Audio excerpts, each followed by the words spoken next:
If you spend a lot of time in self-awareness, you'll know why you behave the way you do.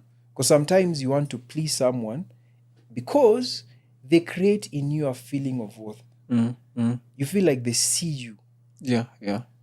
Like they appreciate you. When you act in a certain way. Yeah. Not knowing that the first person that should appreciate you is yourself. It's yourself, yeah. And most of us struggle with that. And that's why you go latching on to or trauma bonding with people when you shouldn't. And you find that after a period of time with this person, when you look at your growth value, it's not moving in the right direction. So for example, on Friday, someone tells you, baby, let's go have some fun. When you look at your balance, your M-Pesa balance, you're like, hey, it's not balancing. It's not balancing. But she's insisting, let's go and have some fun. Yeah. And when you say no, yeah, there's an emotional heartstring. So this is something that you need to understand early. At a certain, but you're growing. yeah.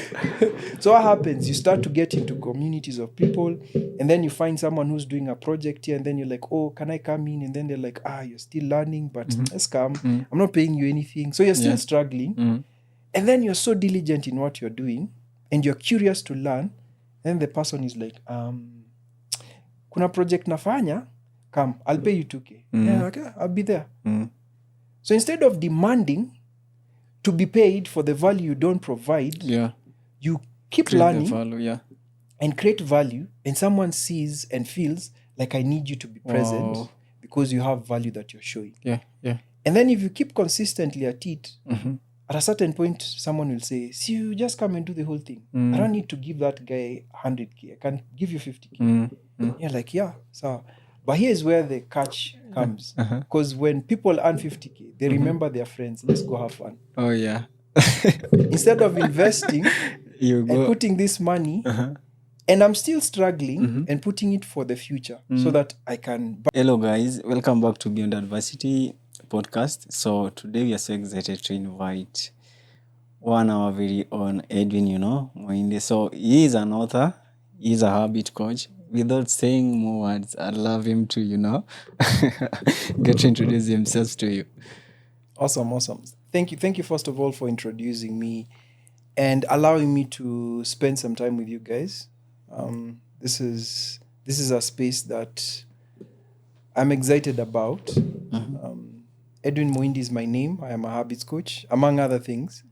And happy to be here precisely because I think I'm going to enjoy the conversations we're going to have today. I do really. I'm super excited towards it because Beyond Adversity, this is the place where we try to nurture resilient communities. Like in as much as we are getting through setbacks, the challenges that we go through, how do we bounce back? So that is it. Okay. Blending the art of the habit coaching, leadership skills. And I believe that is something that we don't take for granted. That's true. Yeah. And guys, he is an author. He has wrote a couple of books. So there's something that you want to look later. So of course you'll get to contact us if you want some copies. You'll get to share the link where you can find them. It is called A Pilgrimage. A Pilgrimage to Palamu. And other stories. So there's something that you don't want to miss too. So today I need us to explore a couple of stuff. I don't even need a laptop. So today I'll have... I really need to feed through you. So something that I really need us to do, like when we are talking about habit coach, there is something that really confuses us.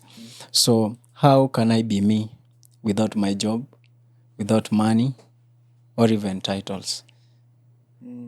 Okay. That's an interesting question because let's start from the bottom. Let's start from a person who's just been born into this world. We don't come, we are born into this world as one person, but we need people to raise us. Yeah. Normally we are powerless for some of the years. Actually, most of the years from 10 all the way to 20, for most people, you find that you're powerless to your own effort of trying to make sense of the world around you. Okay. But then here's the interesting thing. Early on, your parents will define or the people who raise you will define what it means to be you. Yeah. So they'll tell you things like you need to get an education, Yeah. you need to be this and this, Yeah.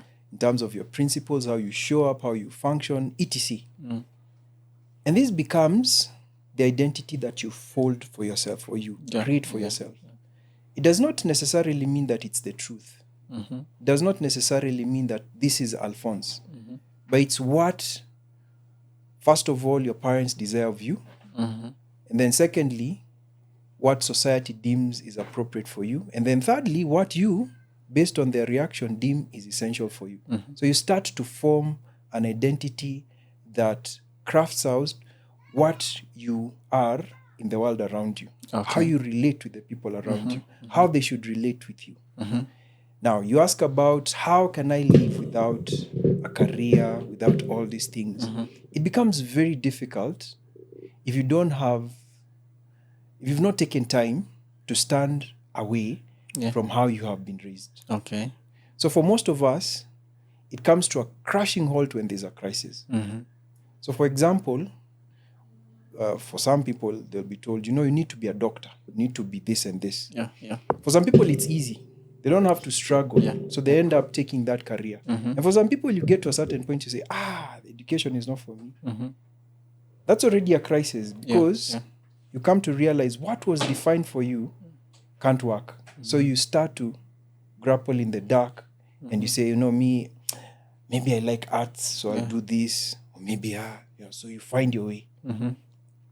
But the hardest thing is what, for most people, is when you've taken a career that is not supposed to be for you. Mm-hmm. And then you start hunting for a job. And then there are certain expectations of society of you. Mm-hmm. And you feel like you're not good enough. Yeah. Or you feel that you have not been able to establish yourself according to the dictates of society. Oh, yeah. And I think that it had triggered something on my mind, because you find that there is a couple of people who never had that privilege where, this is the thing where I need to go. Yes. So for them, maybe it is go to primary schools, Yes. then secondary schools. Yes. So after secondary schools, that is it. That's it. So number one thing, your parents has left you. Find a way. Find your way. So number one thing, you are on a desperate mode. And for me, I think when people do all this crazy stuff when they are desperate, because you don't have an option, that's what you want. So you kind of desperate. So how do you get not to conform and maybe stand out when there is nothing? It is just you. So you see, one of the issues of education, the education system, is that it propels us to focus on doing things in a particular way. So it doesn't give us the power to discover ourselves and to discover a journey for ourselves. Yeah. And I think the education system is trying to change that. But one of the most critical tools we need to have is one that is shared in a story where someone says, instead of giving me fish, teach me how How to to fish. fish. Yeah. The teaching how to fish for some people is a struggle, because society has said, go look for a job. Yeah. Yeah. And then now you're struggling. And then you're like, okay, what do I need to do? I need to survive. So do I hustle? So you're like, okay, what will What will I do? What will I do? Yeah. Should I sell clothes? Okay, so let me try. But I don't want to sell clothes. Yeah. So you sell it for a minute and then you give it up. Yeah. Then you try something else and then you give it up. Not knowing that one of the journeys you should have taken way back that would have been empowered by your parents is one of discovering your strengths. Yeah. So a lot of us stumble into our strengths later in life.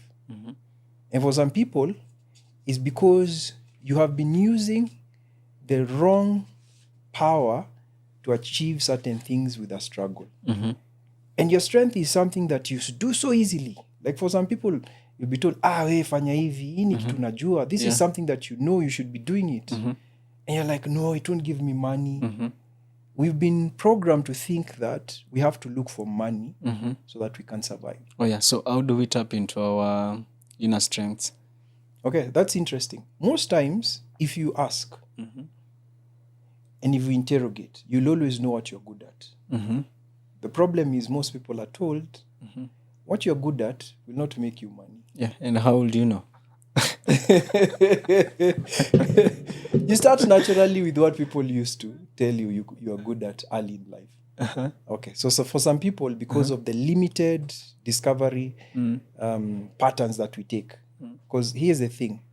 Sometimes you find that parents are very intentional. Some parents are very intentional about discovering the talents and the abilities of their kids. For us who are older, there are many tools that can allow you to know. Some of them are free, some of them are priced, to know your strengths. Like for me, I know I am someone who, given an opportunity, I'll make things work out. Yeah.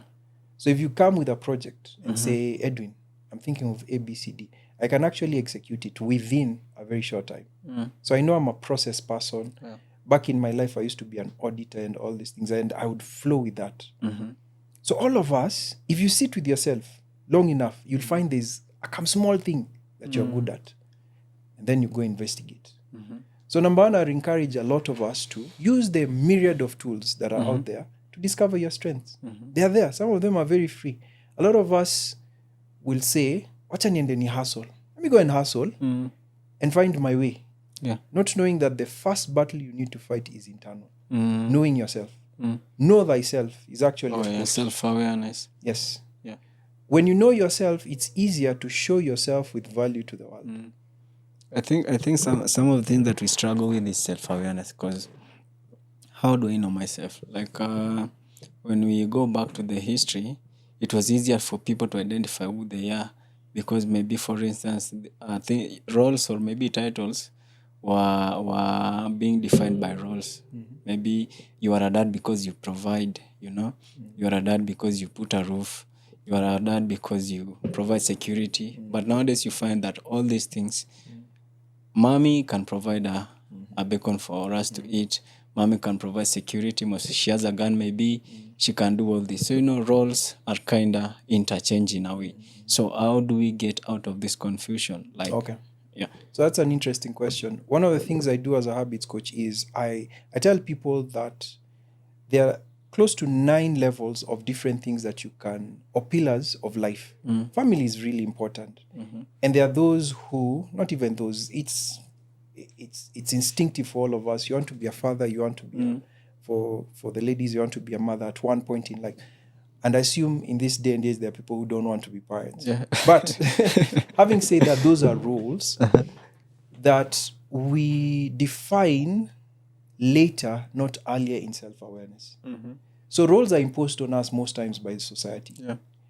If you bear a child, you're expected to be a father. Yeah. And there are people who decide, you know what, this story of fathers, me, I'll run. Yeah. But there are people who decide, I have a child, less more with women, because when they have a child, they have to bear the consequence of raising that child.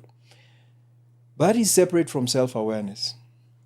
Self-awareness is a journey where you are discovering first, how do I function as a person? What do I believe in? Perspectives. Yes. So what do I believe in? And let's break it down a little further. A lot of times, many of us have never questioned our beliefs. Yeah. And when I say beliefs, most of us will go spiritual and religious. Like I believe Jesus and that's just one perspective. Yeah. One aspect, not perspective, aspect. The other perspectives, like what do you believe about yourself? Like ukiwacho peke yako, when you're left yourself in a room and you're told you're naked and that is the mirror, look at yourself. Who do you think you really are? Some of us, if we really interrogate, you'll see, oh, you know what, I am unworthy. I don't think I'm good enough. Oh, yeah. Yeah. I think I'm too controlling. Those are beliefs. Yeah. Now, here's a strange thing. Beliefs drive how we think. Yeah, true. And they drive how we feel. So if someone believes they're unworthy, you will find that they'll show up with thoughts that try and protect them, that say, every time you're somewhere, you have to prove that you're worthy. So they will go and overdo certain things just to be seen worthy. Wow. So they walk into a room and they're already thinking, because I am unworthy, I need to prove to these people that I'm worthy. So if I'm given an opportunity, I will be a perfectionist. So you find someone being strained in the things they're doing because the underlying core belief is, I am not good enough. So that's one direction. Another person on the other end will say, because I'm not good enough, why should I even try? Those people mababi wacha wakae huko na si tutakaa huko. Yeah. So they're like, me, I will wallow in nonsense. I will not do anything. Yeah. Because I'm not good enough. And when I was growing up, that's what I was told. Wow. Now let's go back to beliefs. Beliefs are formed when we are young. Most of our beliefs, our core beliefs about ourselves, come from the first 7 to 10 years of our lives. So for example, if your parent was telling you, by the Alphonse, you're a good boy. You're a good boy. Every time you're told you're a good boy, you'll come to believe I am a good boy. Yeah. Now the problem becomes this: when at home you're told you're good, and then you go to school, you're told you're a stupid boy. Yeah. Now there is a conflict. There's a conflict. Yeah. So what happens is that your ego will try and protect you. Oh, yeah. You're a good boy. So when you're at school, what do? You start to please people. You're not there. Because I'm a good boy, I'll do this and this. So you find people extending themselves and becoming people pleasers. Oh, yeah. Or the counter is where you're told, wacha kuwa mjinga. So you're shamed into behaving certain way. Oh, yeah. And it becomes a core belief. Then later what you do is that you will ensure that everything you do, there's no shame associated. And the moment shame is discovered somewhere, you run away from it. Yeah. And that's why people have 2 lives. One where they do the things that normally they're ashamed. So it's a dark lifestyle. And then this one where they come out and present themselves as being brilliant. Yeah. So there is no authenticity. There is no authenticity. But also listen, a lot of us are not authentic because your core beliefs, based on how you've been raised, is protected by your ego. Your ego is your sense of self. Yeah. So your ego will protect easy core beliefs and your authentic self doesn't come out. So you're never able to really discover, who am I really? What do I really like? What are my values? Wow. And people struggle with that. So how do you bypass your ego? You bypass your ego by seeing it for what it is. So I'll give you an example. You find yourself angry. Umekasirika na something. Someone has just ticked you off. Even it might be a girlfriend or something like that. Ticked you off. You're like, Aki, I'm so mad. And then I ask you, why are you mad? She's messed up with me. Why? But she did this. Why? So when you start to ask why, you'll find that your pride was wounded. And what is pride? Pride is this thing that is tied to your ego. So it's your ego that has been bruised. So you're not even angry at her there. You're angry for something that sits even before you met this woman, maybe. So there are certain things that when you are younger, angered you. And then over time, when someone akichokora hiyo kitu, you suddenly become angry. Oh, yeah, I think I don't know if I'm seeing the problem in the right way. Because maybe, let's say, for instance, I meet somebody. There is a way I have a picture of how they should interact with me. So when they bring the other self, now that is where the problems comes in. Okay. So how do we make sure that we get people how they are, interact with them the way they are, just to provide that safe space for each and every person to... Okay. So when I say self-awareness, this thing is like a dynamo. Not the way you flow. One dynamo close. So it starts with self. Yeah. The moment you start to spend time understanding self, and by the way, there is a structure to it, and I can explain it, but it takes a bit more time to do. Yeah. But self-awareness calls for one unitary thing called learning the language of emotions. Learning the language of emotions is where you say, I'm going to take a moment to understand anger. Why am I angry? What was the last time I was angry? What was the first time I was angry? What are the patterns that I have picked up whenever I'm angry? And if I try and remember as early as possible, my first instance of anger, by the way, it's hard for most people to remember, at 4 someone angered me. And for some people, it's like, that's nonsense. I can't remember that far. But here's the thing. The more you go back in time, the closer and closer you get to that vulnerable, authentic side of you. Because when you go down back to time, you'll even remember an instance that angered you, but you didn't have a way of coping and addressing that thing that happened, and therefore you suppressed anger. Now, anger suppressed over time becomes a way and a pattern of behavior. Okay. So if you're able to identify anger in yourself, it's very easy for you to also be more in tune with other people's anger and how you interact with them. And there's a strange thing. The more you understand the language of emotion, the more you're actually able to give people space to be their true self. Oh, So for example, ka tumeka hapa, and then you say something and that offends you. that offends me. My instinctive reaction could be I'm angry, and then I'll say something. And that something could also trigger you. So it's a back and forth of triggers. Yeah. But if I have created a space and then I hear what you've said, I'll take a moment to pause and say, okay, so Alphonse amesema kitu na imeni trigger. Why has he said that? So I start asking. Maybe instead of throwing back the thing, I could ask him a question that could allow him to also think about what he's just said. And that is not an easy thing. It's not instinctive. But when you start to process this thing, this self-awareness thing, you actually gain more freedom in how you interact socially. Yeah. And that's now the starting. Yeah, I think there is something that always happened to me, when I interact with people or argue or maybe just try to figure things out. Like I'm feeling like, we used to have this German Shepherd. So when it was tied, when somebody, a stranger comes, so it's kind of, Yes. but it is tied. Yes. So I always feel like something in me, like, what did you say to me? But then I don't know if you ever felt that feeling. I'm Like feeling you're like, leashed. whoa, I need to tell this person something. But Yes. then something I'm kinda, something holds me back. Yes. I don't know. How can somebody reach that point?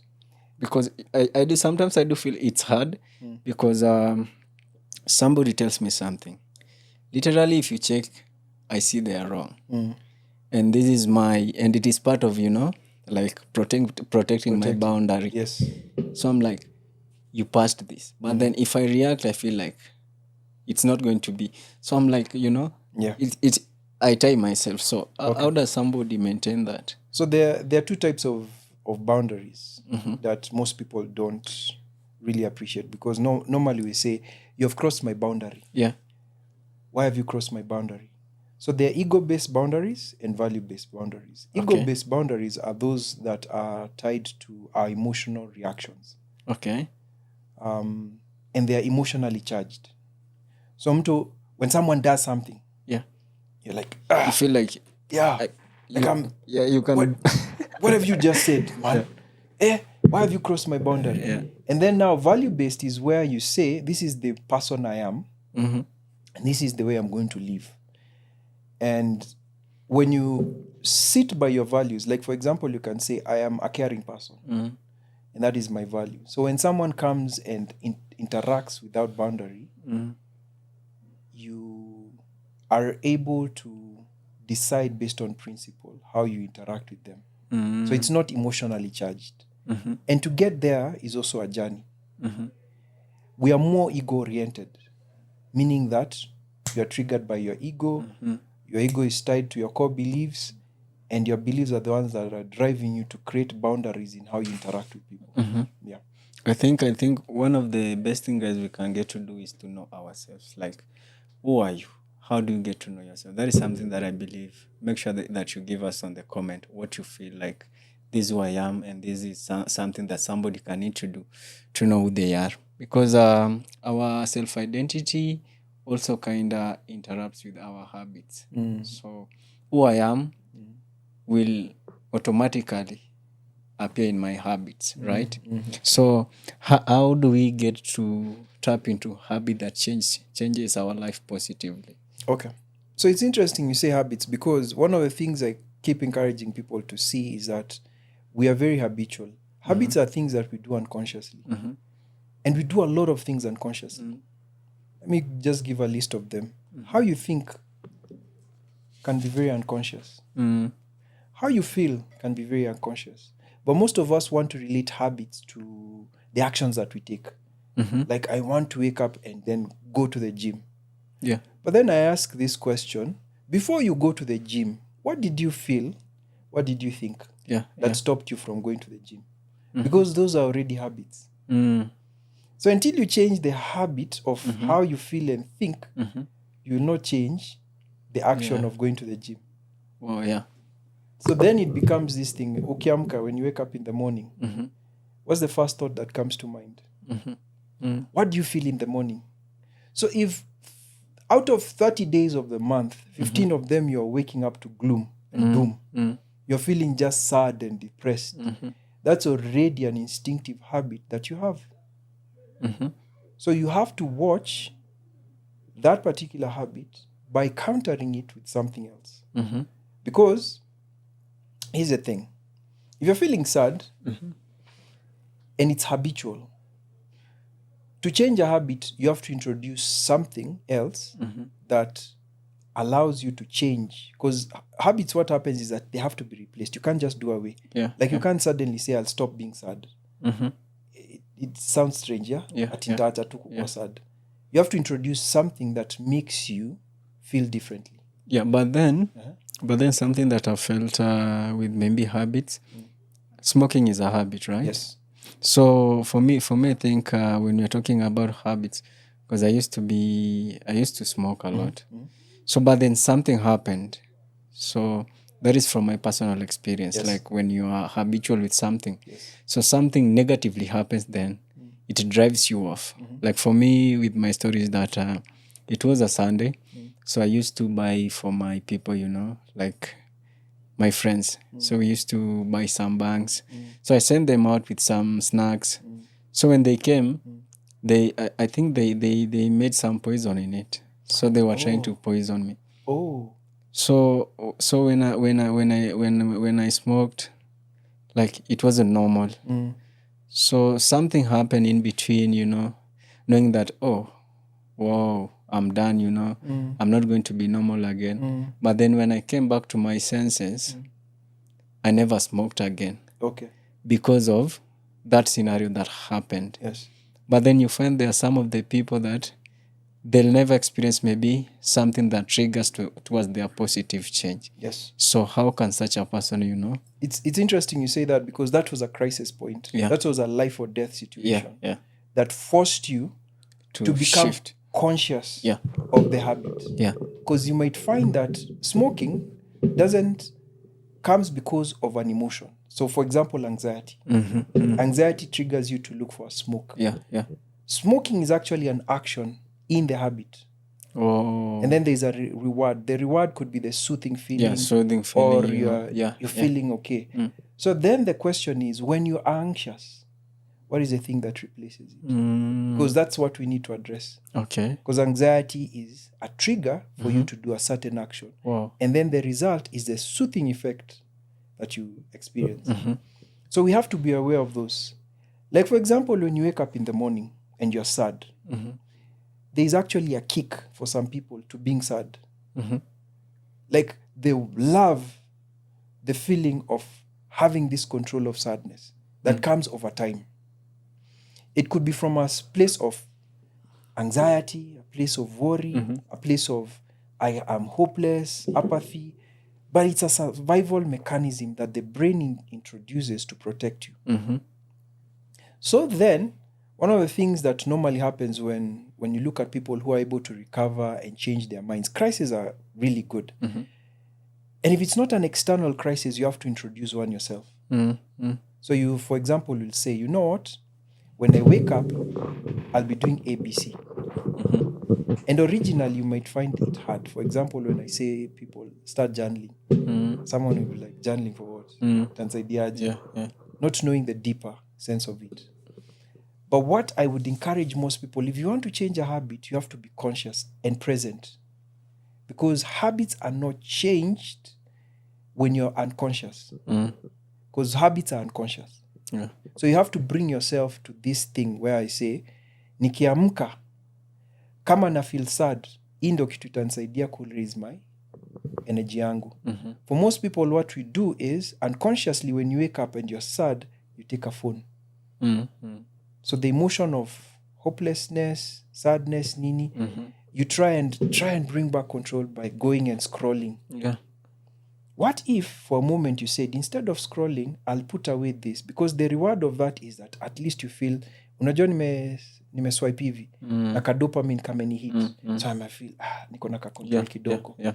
So why not take a different activity? I'm sad. Okay, I'm going to do my affirmations. And affirmations, every time I do this, to the man, to the woman, when they say the affirmations, 5 to 10 of them, what happens is that your spirit is lifted. Yeah.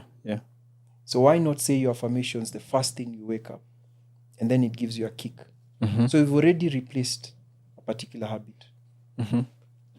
The other thing is awareness. Awareness from the place of being present in knowing that kutoka asubuhi mpaka jioni hizi ndo vitu nakuwa nafanyanga. Yeah. Because most people, we are not aware. Days just pass by. So you find that I woke up, okay, what did I do today? In fact, if I ask you what you did last week on Monday, do you remember? No, I don't. Why? Oh. Maybe I did write it down. Maybe you did, maybe you didn't. Yeah. But you see, most of us are very unintentional about our days, and because of that, they just pass. Not knowing that the timer to our life is still flowing. Time is a human construct. Yeah. But the time, 24 hours, is a human construct. And it's up to you and me to decide how to use the limited time we have. But for it to make sense, then we have to be intentional about using it. Yeah. And then using it better by the day. So here's the thing. If your listeners are listening today, what I ask them to do is this. For the first time, go and list how your day goes by the hour. So what you do is this. Ask yourself, today, 6 to 7, 7 to 8, in 1 hour blocks of chunks. And then next week, write what you did. And I'm asking you to do that so that you are aware of how much time we not actually waste in a day. For some people, it will be a shock. For some people, it will be like realization. But that awareness is actually very empowering. Because if you can do that for a week, you realize how much time you possibly could be doing something else. But by habit, you switch off, you're somewhere else, and you're not intentional. Let me tell you also another narrative. Your greatest power in this world is your attention and focus. Greatest power. And it's the reason why social media companies are making a lot of money, because they've been able to capture your attention and focus. Now, for you to be able to find yourself again, then you have to find how to bring back your attention and focus. Why? Because your attention allows you to go in and use your mind to create, in this day and age, things that will be of impact and value to the world. But a lot of us, what do we do? Asubuhi umeamka. Yeah, but then I think there is a couple of maybe external issues that make us do that. Okay. Because at the end of the day, I don't think I need to blame anybody on whatever they're doing.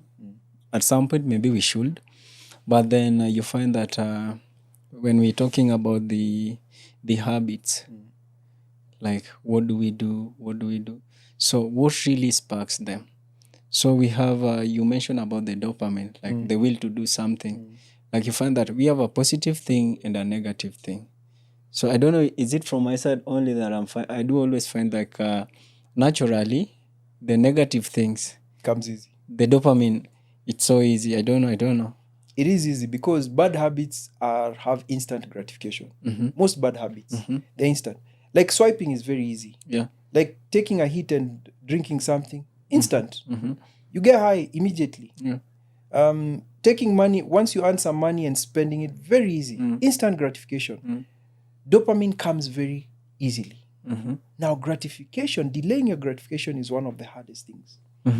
But it's also something that we can learn by habit. Okay. Because instinctively, human beings, we are driven to want to satisfy our need almost immediately. It takes a lot of intentional effort to delay gratification. So how do you become intentional with when the situation's already, kind of protect you from doing that. Like, Okay. I need to be intentional with my savings, but then at the end of the day, I need to pay rent, I need to eat, and there is also the pressure of doing this. So how do I be intentional? Okay. So let's break it down. Let's take a young guy who's probably 20 and he wants to make something out of himself. And maybe he's living by himself. There's no one who can support him. Or maybe once in a while his mom or dad will send him some cash and he wants to be able to take care of himself. Maybe he has debt, maybe he doesn't. Let's assume he has some debt that he needs to pay. Let's assume also he has friends that keep telling him, at the end of the month, you've been working hard, bro. Let's go and have some fun. Yeah. So in many instances, you'll find that at a younger age, instant gratification is encouraged by the spaces we're in, by the communities we're in. So your friends will probably tell you, normally, let's go and have some fun. Yeah. In fact, on the weekend, let's go and have some fun. But then here's the question then. Can you delay? Can you delay that gratification? Like say, guys, this month, I'm trying to save 1,000 bob just to do something that I enjoy. And not enjoy so that I can have fun, but enjoy so that it can make me money.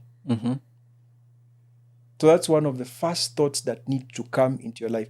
But there, to change your dynamic, you still need to pay rent because you need to do it. Yeah. And then now, this guy says, you know what, I think I'm a good photographer. And maybe that's what is making him money. So he says, you know what, my habit is when I wake up in the morning, the first thing I do is I scroll a lot.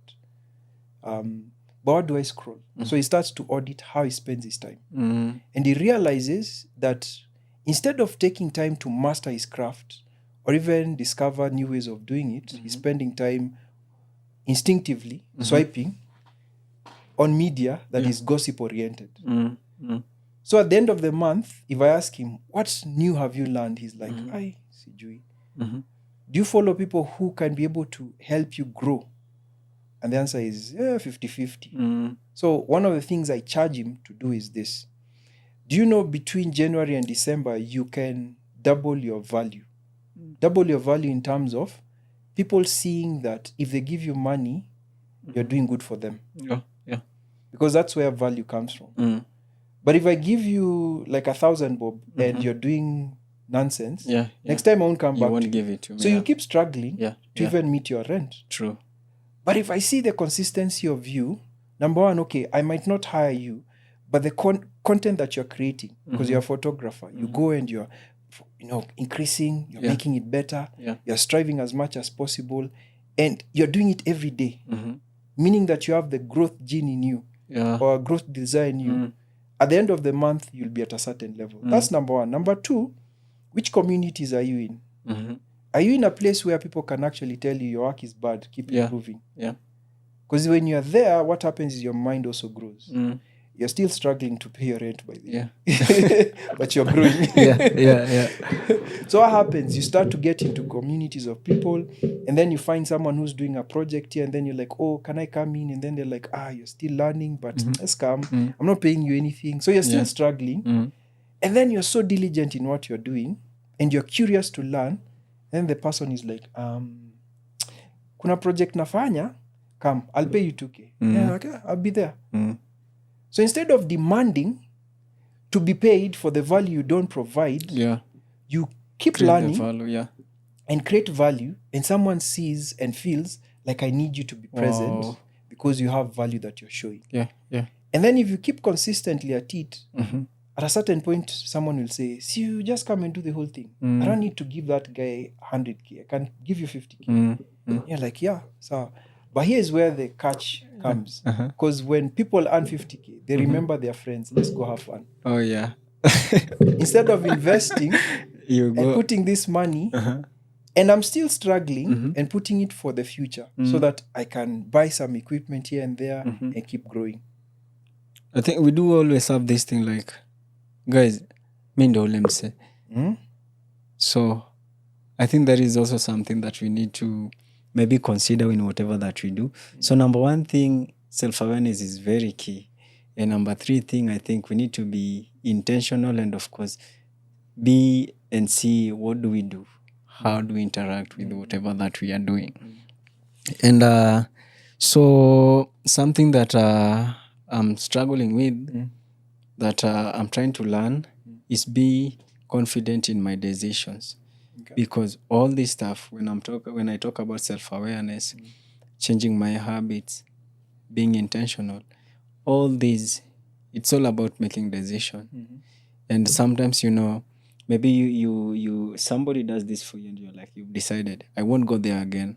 But then you realize there is something that I miss when I don't do this. And you decided that I won't do that. So you find that you tend to regret your decision. So how can somebody be, or right now I'm struggling with that. I'm trying to figure out how can I be confident with my decisions. Like when I say, hey, I'm not doing that and I don't appreciate that. Like let me say, for instance, maybe my girlfriend says to me, maybe she has passed, my boundary in a certain way. And I say, hey, babe, you know what? I don't appreciate what you've done. And I don't do that again to me. So you find, because there is a way she expected me to behave on that. So you find that maybe tumekosana or something of that sort. So you find that I'm protecting whatever I need to protect. But then there is another thought saying, you should not be doing that, How can I be confident? Okay. So remember I said there are ego-based boundaries and value-based boundaries. One of the most important things for us to spend time in is in creating values based on our roles. So for example, as a boyfriend, you should have certain values that define your interaction, like what you should allow and shouldn't. Early. And normally, that's the conversation you need to have, dependent on one thing, your growth. Yeah. Because at a certain age, growth is really important. And that growth should be allowing you to then, because if growth is a value, you need to constantly ask yourself, every decision I make, does it allow me to grow? And then because it is a growth that, it's a value that you're communicating to people, it's not one that is based on emotional here or there. Because sometimes we're here or there because someone may lean on you emotionally and pull on your heartstrings, and you find, because I've been pressured this way, I'll do it this way. And then later you start to regret. So there's this misalignment in your mind. I wanted to do this, but I've done this. If you spend a lot of time in self-awareness, you'll know why you behave the way you do. Because sometimes you want to please someone because they create in you a feeling of worth. You feel like they see you. Yeah. Like they appreciate you. When you act in a certain way. Yeah. Not knowing that the first person that should appreciate you is yourself. It's yourself, yeah. And most of us struggle with that. And that's why you go latching on to or trauma bonding with people when you shouldn't. And you find that after a period of time with this person, when you look at your growth value, it's not moving in the right direction. So for example, on Friday, someone tells you, baby, let's go have some fun. When you look at your balance, your M-Pesa balance, you're like, hey, it's not balancing. It's not balancing. But she's insisting, let's go and have some fun. Yeah. And when you say no, Yeah. there's an emotional heartstring. So this is something that you need to understand early. At a certain point in your life, invest in self. Build yourself. Because the earlier points of you building yourself may require a lot of energy more than materiality. So, for example, that example I'm giving you of a young guy who wants to build his value. A lot of times he'll be giving effort and sometimes getting nothing back. But is he learning? Is he harnessing? Is he mastering something? Yes, he is. And if he's very intentional about using his energy to grow, it will take him to places. And given a season of life, when the value is seen, it will attract money. Now, here's the thing. When money is attracted to you, you also become attractive. But at that point, then your mindset needs to be one where I am self-aware enough to know who I can allow in my space. Yeah. But at a young age, when you don't have cash, the most important thing is know thyself and then work your butt off. Yeah. and then I think you've seen this a lot, like on social media. Like right now, let me say the Gen Zs. So you find that maybe I am employed to work somewhere, and then for instance, with the maybe struggles in the company, with the payoffs, blah blah blah, you find that maybe something small triggers this guy and leave the job, figuring something. Maybe I can do something. Is it something that is worth it, or like leaving your job to find something new that maybe? No, I think my statement might be very controversial, but I don't think toxic environments are as toxic as we believe them to be. I think when you're in a toxic environment, you're part of the poison, unfortunately. So. And it's up to you to decide whether this toxic environment will nurture you to grow or will destroy you. And for most people, you're like, me, I don't like this. So I walk off.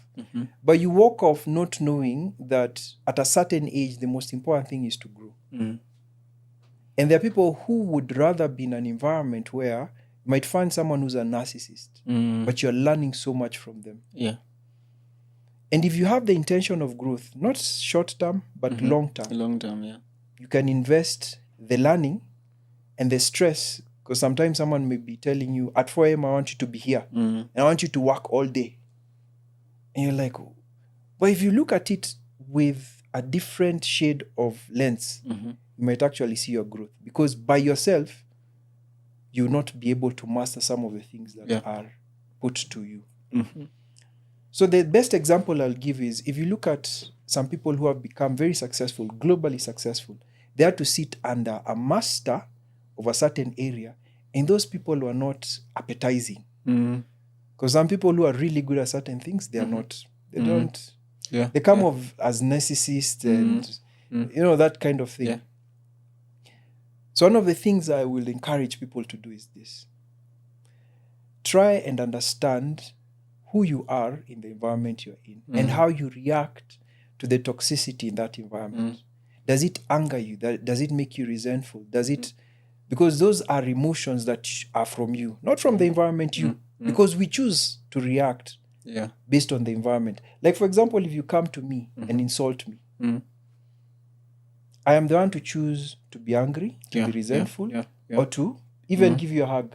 Yeah, true. There's an interesting in the narrative in the Bible where you're told, when you're slapped this side, you turn this side. This side, yeah. If you look at it correctly, it's not about, I am angry, so I turn this. No, it's the learning of, why should I turn this and still be okay? That is the narrative. So if you take it to a toxic environment,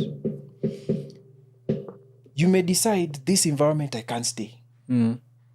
But when you sit with yourself and process your emotions, you may realize, what am I doing here? If you do it's like a balance sheet. Me staying versus going. So where am I going? Do I have a program for the next 6 months for myself? Or am I going because of my emotional heaviness and burnout? And this burnout, where is it coming from? Is it because I don't take time to maybe process, take a walk, to process, to do these things? So are these things because of the environment or how I handle stress? Wow. So you have to do a balance scorecard and then ask these questions. If I stay here another year, what will I achieve? Now, most people, when you go to a bad environment, what we do is we switch off. So you just do the work. Just close your eyes, lie low, just do your work. But if you're intentional, you start to observe, okay, what can I learn? Can I even go to this boss I hate and ask them if I can help them with 1 or 2? Now we humanize these people. And say, if I do this and this, will I learn? And then they might, jinga nini, they might insult you. But you know that the more you are targeting helping them, the more you're softening them also. Maybe they might not be softened, but as human nature, what I know, truly, if you're helping them, if you're helping someone do something that they would want to delegate to another, and you're very intentional about it, they will soften. Wow. I think one of the things, guys, that we need to do, let us be more intentional in everything that we do. And the best thing that we can get to do, try and change yourself. That is the biggest thing. Because that is something that I believe. I needed you to speak about purpose, though. My cameraman, you'll just forgive me like for 10 minutes. I need him to explore on that. Because for me, I believe that one of my greatest purpose is to take care of myself.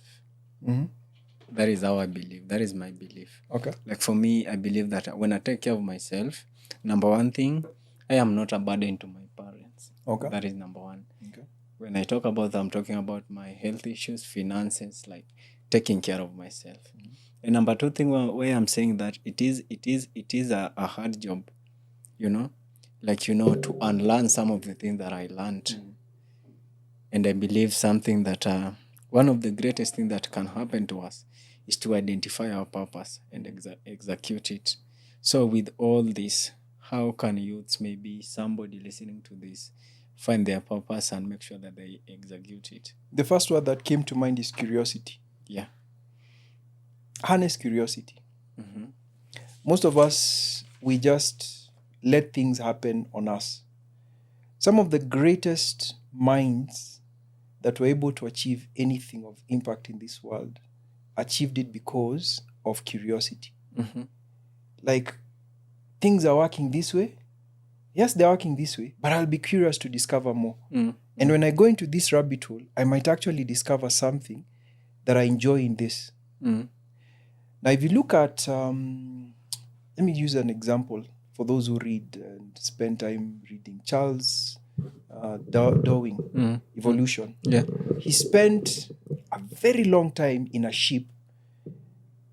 And if you compare him and other people who are geniuses of his time, he was not one. But because he was curious about flora and fauna and different things, he was able to, over time, and patience and curiosity, build this theory that has become well accepted in the world. Now, if you take that and look at any other person who was of consequence, curiosity and that drive that pushes you to say, "Hata kama it's like this, there's something more to it." That can actually allow you to really break through and discover purpose. And here's a crazy thing. Purpose is basically about impact. Because we are not born for ourselves. You do not come into this world to just eat, shit, clothe yourself, make some money and die. Yeah, there is more than There that. is more to that. That's like the basic SI unit of life. Yeah. And for the vast majority of 8 billion people, the reason why they are alive is because they meet their basic needs. And we don't remember them. They are statistic. Wow. Now, what happens to those who have impact? Those who have impact decide, you know what? Even if I'm struggling, I'm going to get out of here and I'm going to be curious enough to say, I can make something out of myself.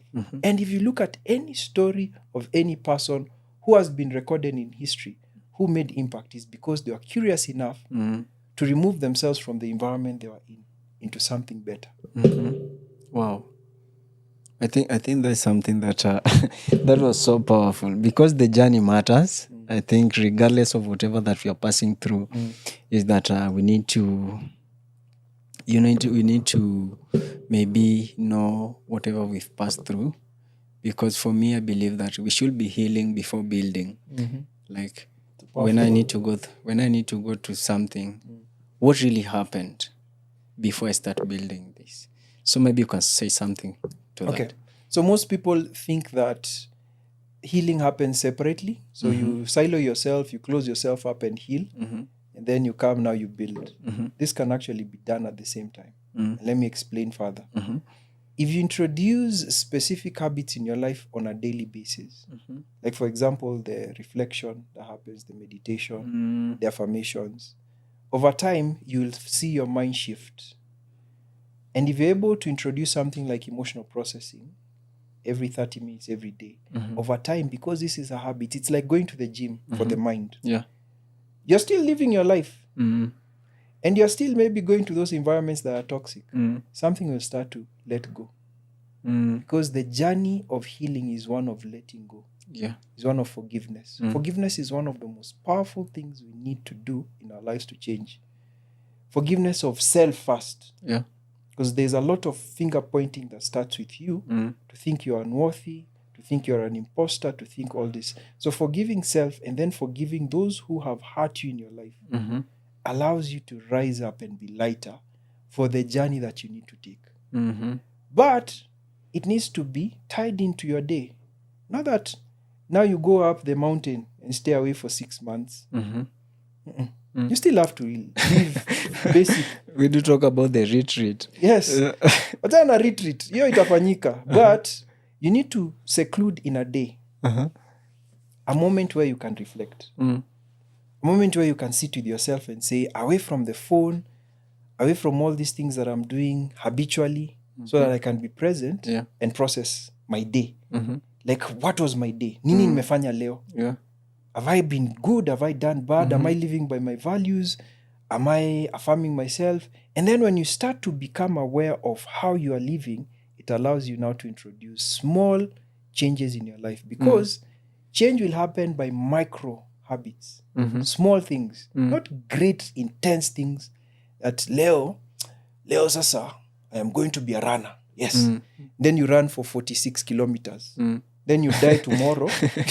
I'm so tired, I can't do it. Yeah. And then you go back to your patterns and habits. So it's small micro reflections that you can spend 15 minutes, 20 minutes affirming yourself and treating them as the keystone habits, as in central habits that will be the dynamo to change your life. Wow. Guys, I think you've heard whatever we've said. And this is so amazing. I think we'll have to do part 2, part 3 if you allow us, because wow. Happy to do. So I always do have some questions that I ask before we end. Yeah. So if you could create one universal rule that would work all over the world, what would it be?